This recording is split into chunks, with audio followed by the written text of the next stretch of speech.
Good afternoon if you're joining us live. And if you're watching us on the replay, we really appreciate you listening in today.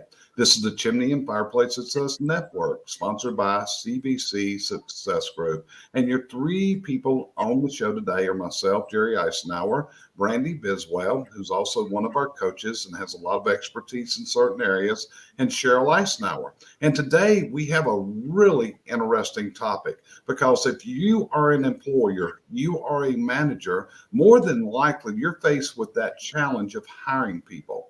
And you want to make sure you hire and recruit the right people and have the people that can fill the seat that you want to put them into.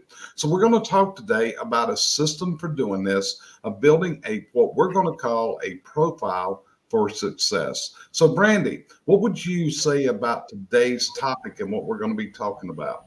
I think everybody needs to listen up. I know most of our clients have already done the DISC and have already done DISC for their employees, but if there's somebody that's not listening, I know I always ask Cheryl when I'm working with a new client, can I have their DISCs? Because I want to know what I'm getting into. I want to know what their personality is so I can better work with them. Right, because it helps you to learn how to communicate with them. It tells you how not to communicate with them and a lot of important things. So Cheryl, today the focus is going to be on you. Usually we have a guest on, and today Brandy and I are going to pepper you with questions that we want to know about your area of expertise. So tell us a little bit about what you're going to share with our listeners today. Okay, the thing about it is we use the DISC assessments. As y'all know, I've taken all three sections of DISC assessing, and I'm qualified as a debriefer. So what I'm going to tell everybody is kind of how you can use it, give you a little bit of the overview. It's really hard to explain on here, but anyone can email me at the email address that you're seeing here, and I'll be more than glad to explain more. This is something that takes a while to explain, but hopefully I can get enough that you'll enjoy today. And then also we can answer some of your questions, and hopefully we can help you out in the future.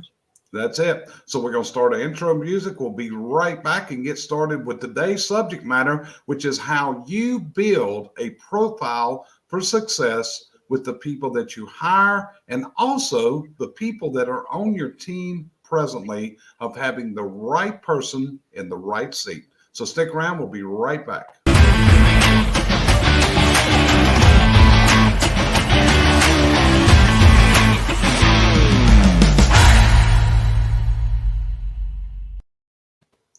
So Cheryl, I'm going to take the first shot at you. Okay. So here's the whole thing.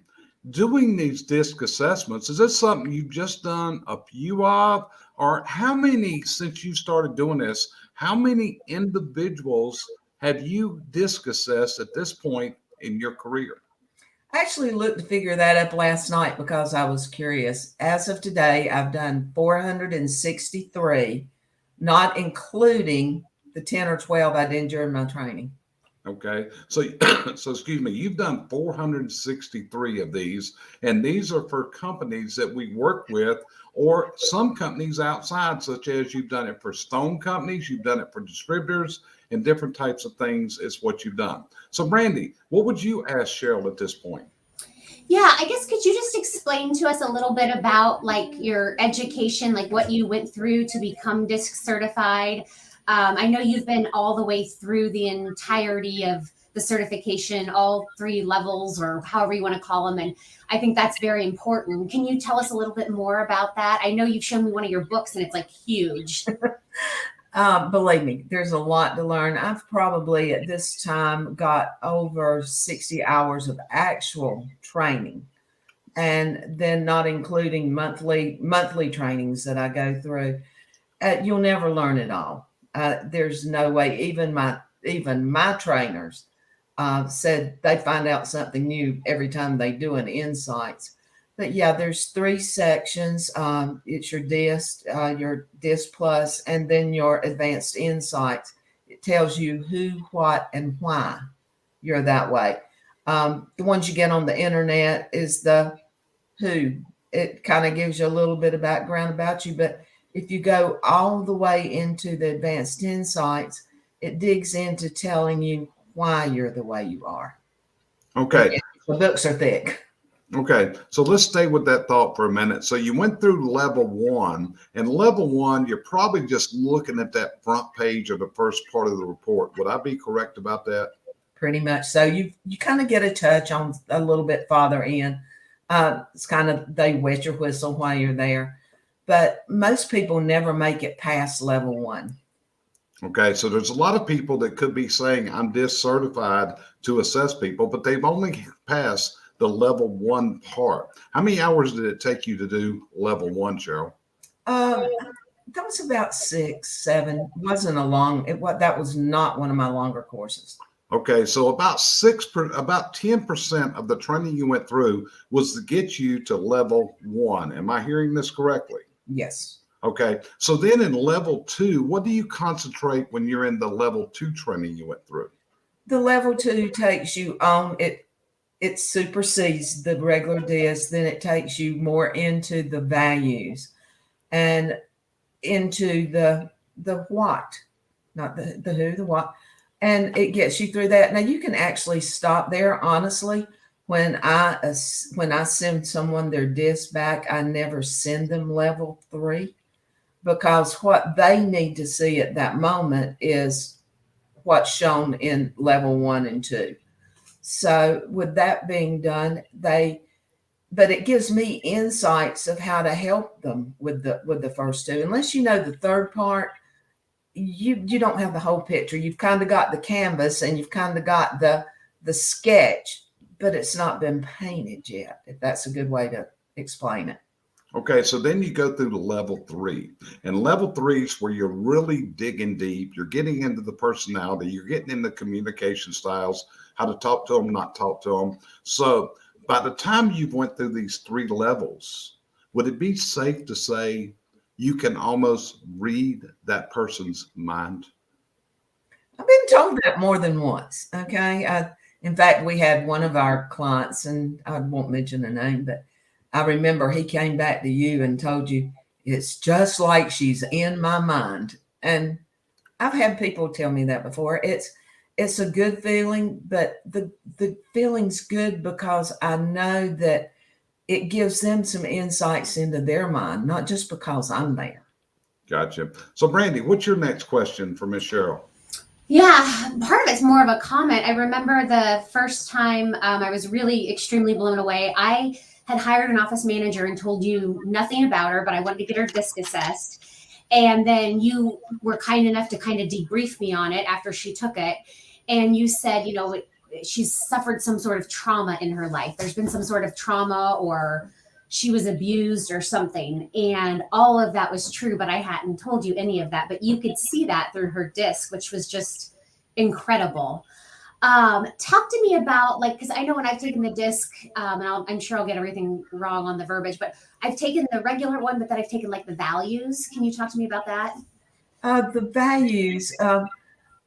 I'll tell you, can I just start with the slides and move up to there? And I think you can add some more questions. Well, that's where I was going to go next. So everybody knows Cheryl's going to take you inside of a DISC assessment, and she's going to show you some things. And some of these are going to be on complete companies. In other words, she's going to show you where everybody in that company sits at. And that's where it comes so valuable to know putting the right person in the right seat. So Cheryl, there's your screen. It's like the floor is yours. Like I say, I'm not going totally in depth. I just want people to have a little bit of overview. These are 2 entirely different people. Be honest, the first people is me. The one with the real high red is me. The one to the right is a lady that's in my office, okay? Or was in my office. She's no longer there. But the colored bars are your core, and it's the way you're born. Now, the gray bars is how you were altering on this particular time in my life. It works on that particular time.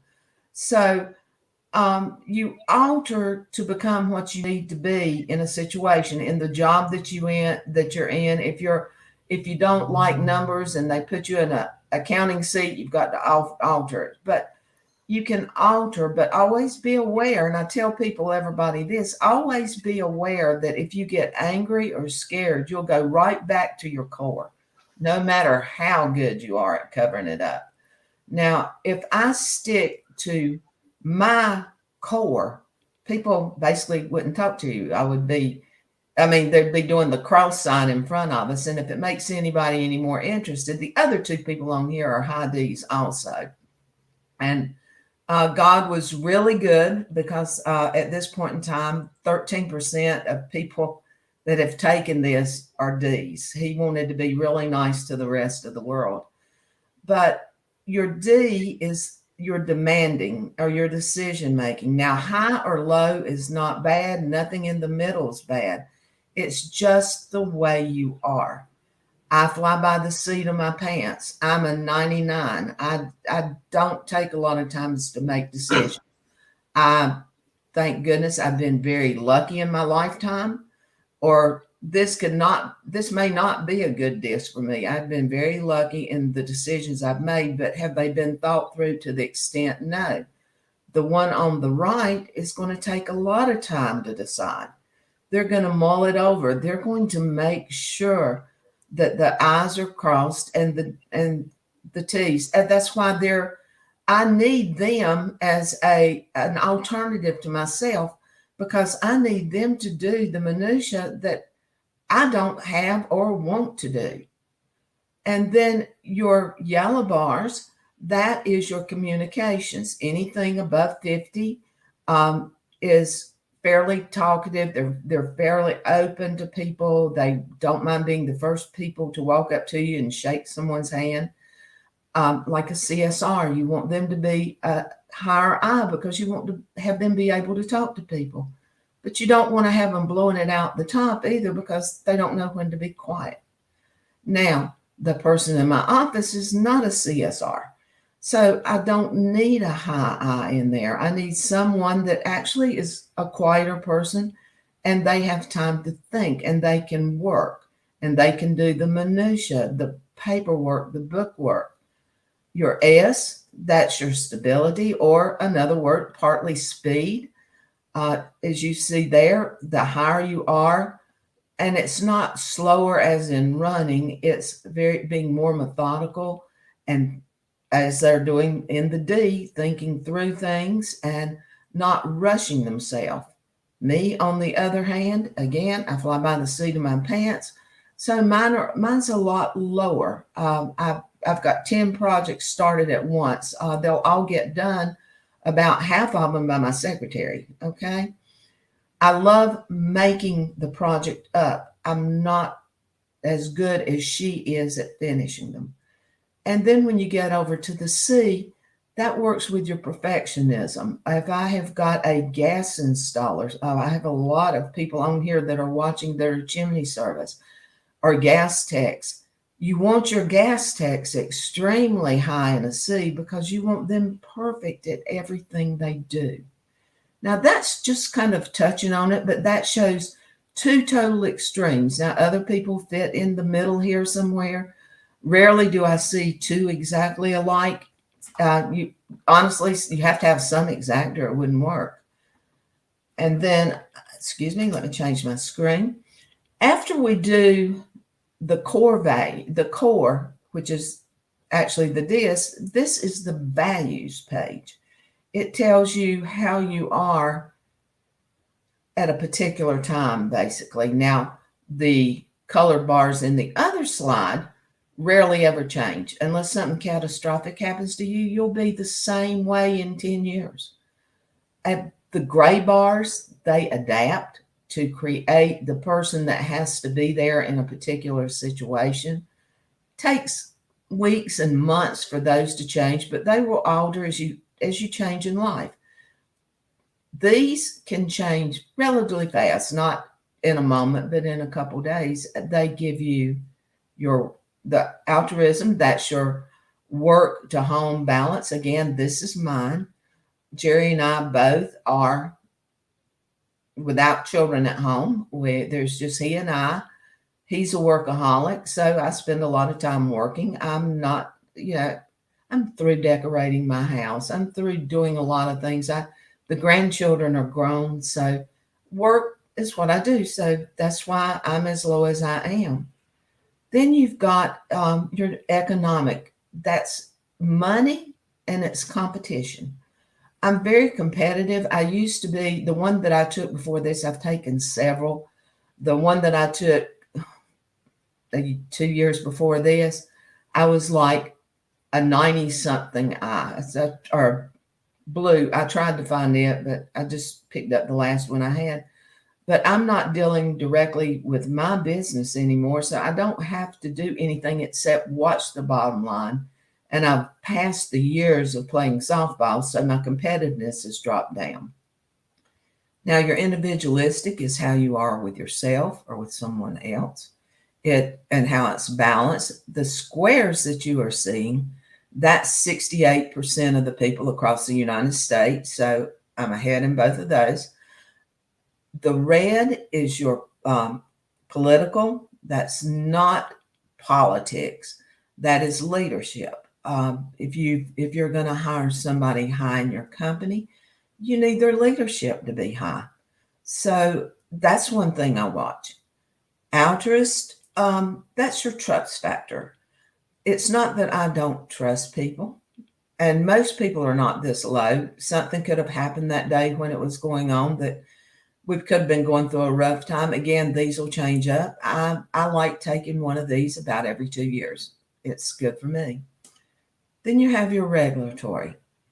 How much do your employees or yourself need to know about the procedures and protocols? Any employee that you have needs to be high in this area because you want them to follow your lead. And then theoretical. That's what you read. Do you read? I can't tell you exactly what you can read for unless I know a little bit about you and I can narrow it down. I am not a book reader as far as fiction. In fact, I'm not really sure I've never finished more than 2 or 3 fiction books, but I do a lot of reading on business. But that's where my interest lies. And I know I'm rushing through this, but I know they have other questions they want asked, and I want to get through them. Now, this is a team of 28 that I did. We went in, it was a sales team. It was a stone company. And we took all of their salesmen and brought them into this. And I did a company chart on them. And it places, after I did their list, I did the company chart. So I can see what areas the company needs to hire in at this point. So these are just basically the salesmen. I pulled a lot of the office staff off. That's why there's none over in the task side to mount anything. But salesmen need to be people oriented more so than tasks. They need to have that connection with people.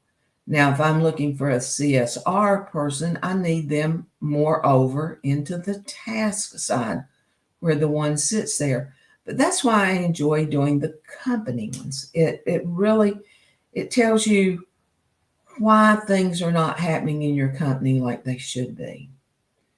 And then these are the values. This particular company, this again is the Stone Company. Most of them are in the economic. And the reason they make such good salesmen is because that's one thing that they value, and it sits in their value. The monetary part is their sales. They have the knowledge in the other. There's good readers, but the majority of them fall into the economic. Now, Jerry, that's basically all the slides. If you would like to unshare, and we can go back to questions. Yeah, hang on one second. Let me take the sharing down here. So we're all back together now. So I felt like, Cheryl, while you were talking, the best thing to do, Brandy and I went off camera right there. We were able to see it, and that kind of stuff, and listen in. So as you look at that, this is part of the whole ball game. Cheryl, to be able to assess this information, you just went through a lot of different things. So how do you learn? How do they teach you this? Is this based on data? Is it research? How do they come up with where people need to be? This is all data. It's strictly data. The DISC began back in the time of Hitler, actually. Some of the questions still relate back to that era. They're more crude, if that's a good word, than what we would have done today. But if you can look at the crude side, you can dig deeper within yourself. But it's all data. It's all fine-tuned. A lot of the questions look like they repeat each other, but what they're doing, they're fine-tuning in to find exactly where you are. And the only thing that can make this test go wrong is if you just don't try and you don't answer, because it's your answers that makes the graft. And I can't understand why anyone wouldn't want to do it perfectly so they could know exactly who, what, and why they were. Okay. So, Brandy, your turn. Turn your mic back on. Well, I know that I've had an employee fail the disc, if you will. My husband won't take it. I tell him it's because I think he's a serial killer and it'll show. But why would someone fail the disc? Why would they have to take it over again? You kind of touched on that just a minute ago, but if you could go into more depth. A lot of times they're in a hurry. This needs to be taken when you're not stressed out, when you're not being disturbed. I mean, once you go in, you can't come out without starting over. And some people just don't care. It's a slide over process. You slide the answers over and they're ordered in certain ways. And some people, I saw one guy one time, he just started at the top and slid everything over. And they're just doing it because their boss made them do it or something like that. And what they don't realize, if they really, and I'm going to use the word screw up because it's intentional screw up, you look schizophrenic. In fact, I had one probably about a year ago that I sent back. You need to have him do it. You have two decisions. You either have him do it over and do it correctly, or I would fire him at them right now. He looked like you think Jeremy Muppet, but it's all in what the person wants to answer. I mean, you can't manipulate like you think you could. I've seen people they're wanting a job in the management part of the business. So they're trying to look like a leader. And okay, when you answer it here and you answer it here and it collides, it's not right.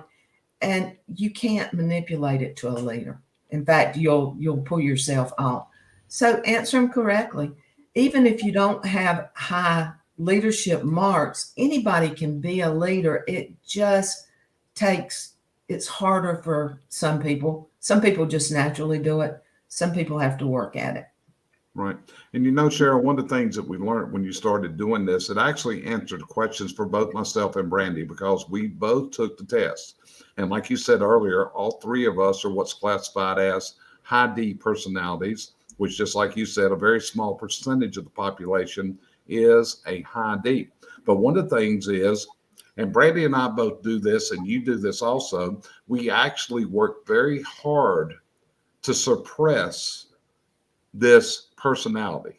And by doing that, I'd always wondered why every time that I do a presentation that I'm physically exhausted at the end of it. And Brandy said the same thing happens to her. When you come off of the front of the room, it's almost like I got to go to sleep. I got to go to bed. I am physically exhausted. But that's from holding. And this is what people can do. It's like if you have a very high D personality, which can really blow people away, that's what you've got to do is learn to suppress that down. Am I correct in my assessment? You're very correct. I mean, if in the first chart that I saw, if there's a 30 point difference, that gives you're tired. You're moving, you're trying to adapt into something you're not. I mean, I've pretty much got my speech where I've adapted it to be slower all the time. I mean, a normal day, we talk at a very high rate of speed. We're very bullet pointed. We don't discuss much. We don't listen well. So all three of us have learned how to slow our voice down so people could halfway understand what we say. And we've also learned to listen because that's what we have to do in this profession that we're in. But is it easy? No. I mean, but you can adapt to do that. But yes, I get tired. I mean, I do the same thing when I'm on stage. Even though I have learned to adapt, I still get tired because it's not what's in my core.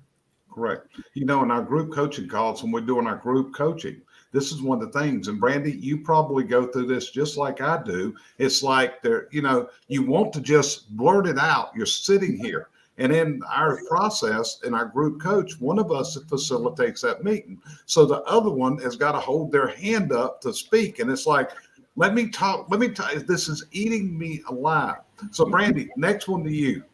Yeah, you're right, Jerry. I'm like always trying to like hold back. I need practice on that. And first of all, I feel very fortunate. I feel like, wow, we're pretty special that we're the 13%. I didn't know that until today. Also, going along with the D, Cheryl, that you talked about and what Jerry talked about getting tired, I really struggle with somebody's telling me a story, and like, if you can't get it done in like 30 seconds, I tune out. And then if I'm composing an email, I have to be really careful. And I actually had a client that was doing this, and I gave her some tips and tricks on how I've taught myself over the years, because I just want to get to the point. But people will read that and think that it's rude, and I mean nothing by it. I just don't want to sit there and compose a long email with all kinds of pleasantries. So my next question is, so I know in my office we have a D, 2 I's, an S, and a C. And I think it works wonderfully. We have very little to no drama. What do you think is like the ideal mix for an office? Like, should you have all of one? Is it good to have a mixture of them? All of one ends up with drama because, let me rephrase that. It depends what they're all one of. Okay. If you put 4 of us in an office, how long do you think we would last? Okay. If I put 4 high I's in an office, nobody would get anything done. They'd be at the water cooler, Jack and Jones all day long. And so probably have music going and dancing. So that's how it goes. If you've got all high S and C's, they all sit in their desk and they think all the rest of them are mad at them. So they don't talk to them. So the drama is different in that area. They don't say anything. So you've got a good mixture. The happy one keeps the quiet one moving, and it just kind of rolls on. It's like when I showed you the 2 separate discs of mine, I needed her to take the notes that looked like somebody couldn't read them that I wrote and make something legible out of them, because you really don't want to see my note taking. It's not what you consider professional, and it's definitely not particularly good. So I need that counterbalance. I think we all do. It's not so much at home. I think you need to be a little more equal at home, not the yin yang thing.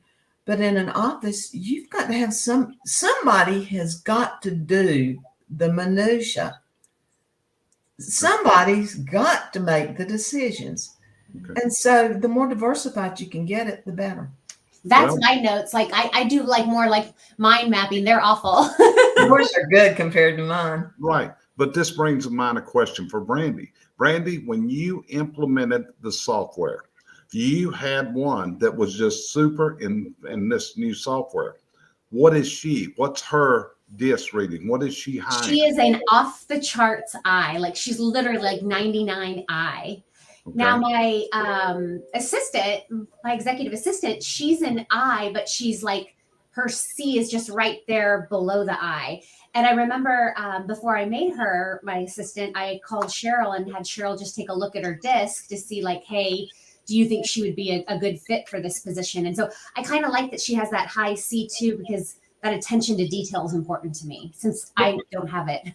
Right. So you use this actually to move a person inside of the company that worked for you to take a very important task, because we were on you. Brandy, you got to have a personal assistant. Brandy, you're driving yourself crazy. So it took one day and you moved on it. And first you went looking virtually somebody outside, but then you decided to use one of your girls. So you actually used the DISC profile to help you select the right person. Am I right? Absolutely. Yeah. I mean, we use it. We even, Cheryl, I probably gets tired of hearing me say page 21 and 22, but they're like my favorite pages because they tell you like how to work well with Brandy and not what to do to Brandy. And so in my office, we actually all share each other's discs so that if there is some conflict or we're wondering like why that person is the way they are, we can go back and look at that. And I think that helps keep the drama down as well. You know, as you said that, I was thinking of a client. I want him and somebody on his staff that maybe that's what we got to do with the two of them is learn each other's communication style, if you understand what I'm saying. And I'll guarantee you what I just said, you knew exactly who I'm talking about. So, Cheryl, I'm going to ask you about a couple positions. Now, you know we need to go into the values to really hone this down. But if I was going to hire a general manager for Jeremy and Brandy's business, Flues Brothers, what do I want? What's the personality that would jump out at you?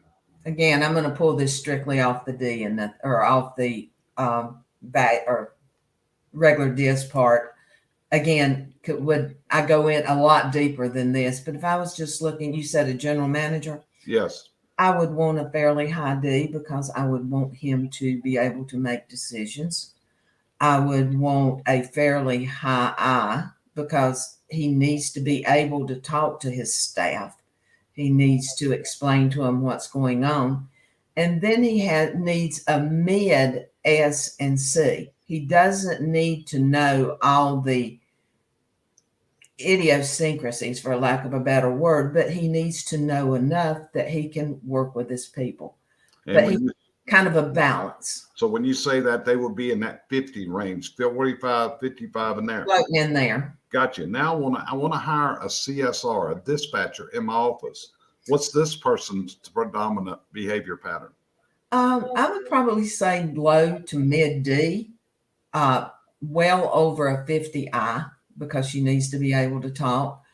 I need her high enough on the S and C that when she is explaining to a customer, she's explaining what she's supposed to and not what she thinks. Gotcha. Now I want a tech, and this tech is not going to be selling. He's going to do repair work. He's going to fix chimneys. He's going to lay brick. He's going to reline chimneys. What am I looking for with this guy? I would balance him with a lower D, a lower I, a higher S, and a higher C. Gotcha. Now I want a super sales guy. What am I looking for? Sales. Super sales needs to have a fairly high I or D. Okay. And a long day. He needs to have a fairly high D because he needs to be demanding enough when he talks to be able to talk like he knows what he's talking about.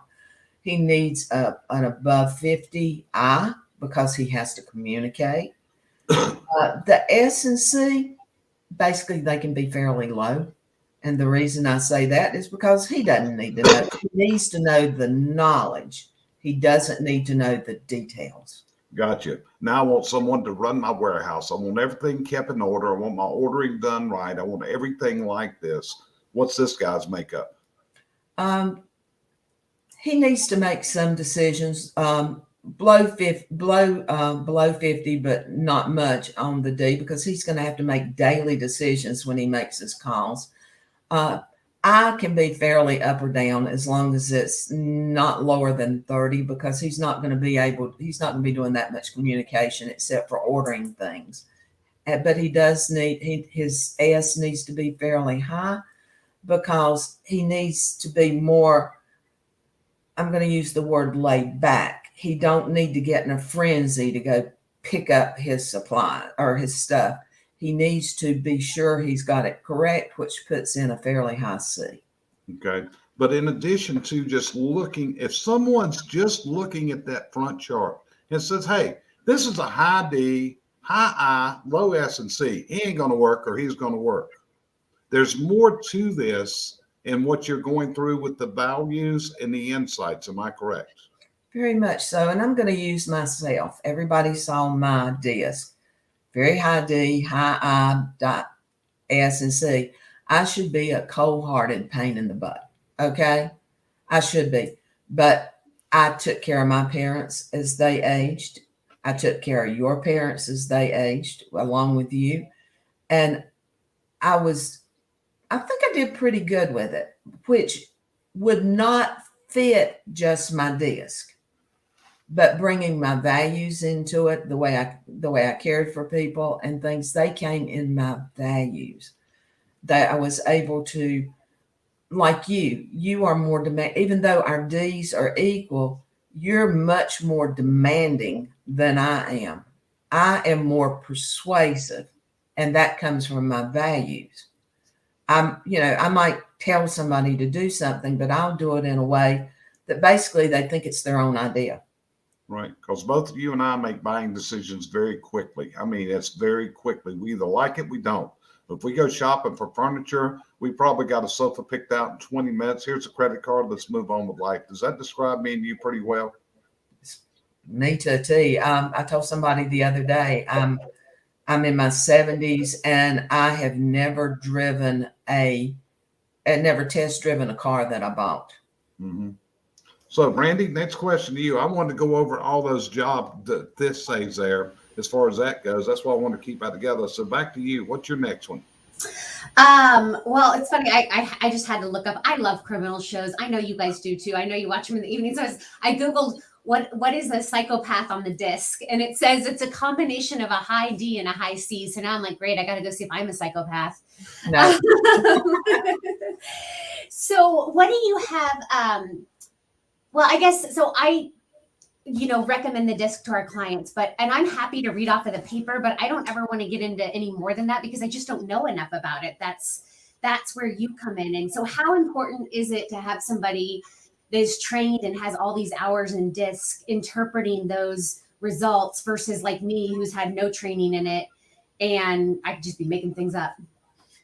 The thing is, after you've been through the training, you see things other people don't. You see the whys and the what, okay?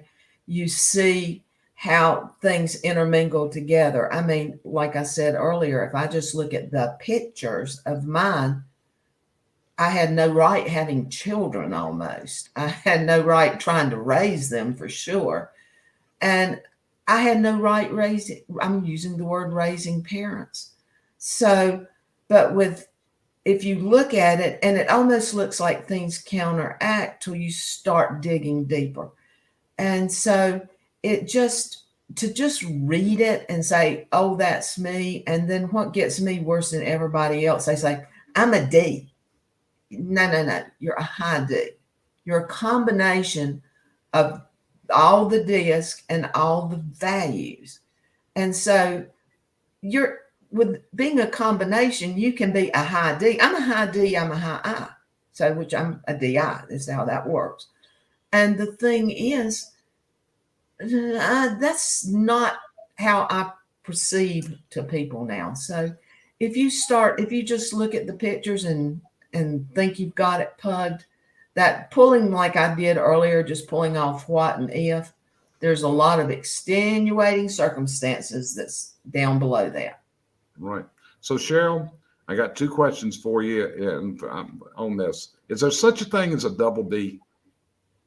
No, not unless you got boobs. Okay, that's what I mean. That would only be in a woman's breast size. There is no such thing as a double D personality. Would that be correct? If there is, I've never seen one because there's only one on the chart. Got you covered. So here's the real question. One of the things that you do is a person takes a disc.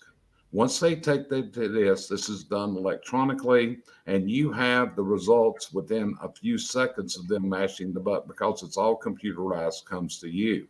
Then your process is you review the findings of the disc. You come up with a conclusion of this person's behavior, personality, where they will shine, where they'll have problems. Are they coachable? Will they have to be restrained? Will they have to be pushed?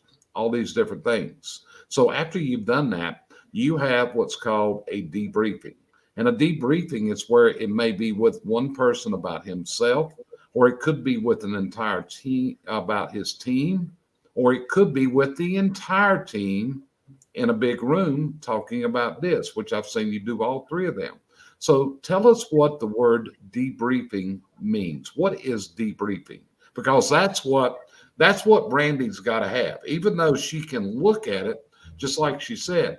And it's not that Brandy is not educated, but she's not been trained in how to do this. So explain to our listeners what's involved in the debriefing. Several facets. Number one, if you're doing it with a person, as if I were doing it with Brandy, I would be more or less showing her what I see, but then also showing her how to read it, how she can see what's going on, how things counterbalance out. Also asking, is there something here that doesn't look right? So that way, if she has seen something during that period of time that's like, oh no, that's not me, then we can dig deeper and go back into it from the values and the insights and all and bring it back up. If I'm doing it with a owner of a business and I'm doing it with his, on his team, I want him to be able to see where his, as in the chart that I showed earlier, where his team's positioned. I have one client that the whole staff is in one quarter. So it's really their communication is not working between them. And it gives them an idea of, okay, the one prior, I know I've got control. Yeah, you have to back up your slides. This one. I'm just going to leave it in this view if it's okay with everybody. If like this one here, they have a lot here, which is good. This is a sales team. This is where I want my sales team. This is where when I went before the board there and was talking about the team, this side of this half of it is more people oriented. This half is more task oriented. People above here are extroverts. People below are introverts. So right here is his top salesman. I can tell you they're in this quadrant because they're open to people. They can talk. They're very active, but it takes, this group is a little more, they do more of the detailed things. And it depends on where you're at also. Put them up in New York, you need a salesman sitting right here. If I've got them in Wyoming, I can have them sitting more down here because that's the culture that the people that you're working with. But it works really well. In fact, with this team, I was actually, without ever seeing or knowing, to tell them which were their top 3 salesmen, just by knowing the location they were in, because location would also give a geographical dollar difference. I knew their location and I knew their disc, and we were able to pick out the top 3. Yeah, and I remember that's the ownership of that company. When we met in their board meeting in their conference room, they were blown out of the water when you were able to tell them the names of people that were weak, the people that were strong. It just blew them away how you knew these people and what they could do. And so that goes to Brandy. My next question, Brandy, when you and I took our disc, which was way back when she started, 460 some ago, okay, because we were in the first bunch. What did it tell you about Brandy? I mean, it was scary. Like, it was just scary, like how well it knew Brandy. But it also confirmed for me the reasons I do a lot of the things I do and the way that I am. So that made me feel a little bit better, I guess. But it's crazy to do it. I mean, and even like when I give it to my team, before they take it, I'm like, just prepare yourself. It's going to be crazy. It's just going to read your mind. And I don't think they believe me. And then they're reading it and they're like, holy cow. Right. So Cheryl, last thing. In here, it tells you the communication. And Brandy said it a while ago. When someone takes a disc, it's going to tell you how to communicate with that person and how not to communicate. Would that be true? It does within every disc, and it depends on how much information is on yours, which page it's on. Okay. This is the only page in that disc that is not for you. Yeah. That page is for everyone else. My dentist, they were doing this prior to me getting there, and they have a large firm. And if they have a new hire, they've taken the disc before they go in. Everyone in the office has to read their disc, and she has to read everyone else's. Then they're laminated and they're put on a ring on the wall. And the answer, the answer is, if you've got two of them arguing, go read. Because 95% of the problems nowadays is communication and how people want to be talked to. I mean, I don't have a big space. You know what I mean? You can be up close and personal and talk to me as long as your finger's not in my face. But you take an S and a C, they have to have a space between you and them. They don't like to be touched. They don't like to have an arm put around them. I mean, I'm from the South. We're huggy kissy kind of people. And so I'm on the other side of the spectrum, and my disc tells me that exactly. But if you go up to a C and put your arm around her or him, you'll feel them draw up. Take it down, bad thing to do. And so you can, I'm going to go one step farther here, Jerry. You can learn to read the people you're selling to. You can also learn to read their emails and tell how they are. You can talk to them on the phone. It takes a little practice. Well, that's some of the classes that we've actually done, that you've actually taught people and shared them how to read out the disc, how to read your customer's disc, how to do that. So we're coming up short on time here today. Brandy, you got one more you want to ask? My last one would be, are we attracted to, like I'm a D, am I attracted to other Ds over a C, or do we like opposites? Well, I had it put this way to me years ago. Many times we attract the opposite. You know, it's the yin to feel your yang. So you get married, and then you spend the next 40 years trying to make them just like you. So you figure that depends whether you want it good now or good later. Very good. But when you look at it, the three of us, I think we have a mutual respect that's very unequaled. I think we respect each other's words, and we're all high Ds. And I think a lot of it is just simply having a respect for the opinions of others. I mean, Brandy, how many times have we talked that you and I have vastly different opinions about many things, but we can talk about it and we respect the other one's feelings? That's every day. It is. It's every single day. So anyway, we hope you've enjoyed today's segment. What we try to do is help you to determine what your profile for hiring is, where you can put together a plan of putting people in the right seat, just like Brandy, when she wanted to move one of her people on her staff to the personal assistant.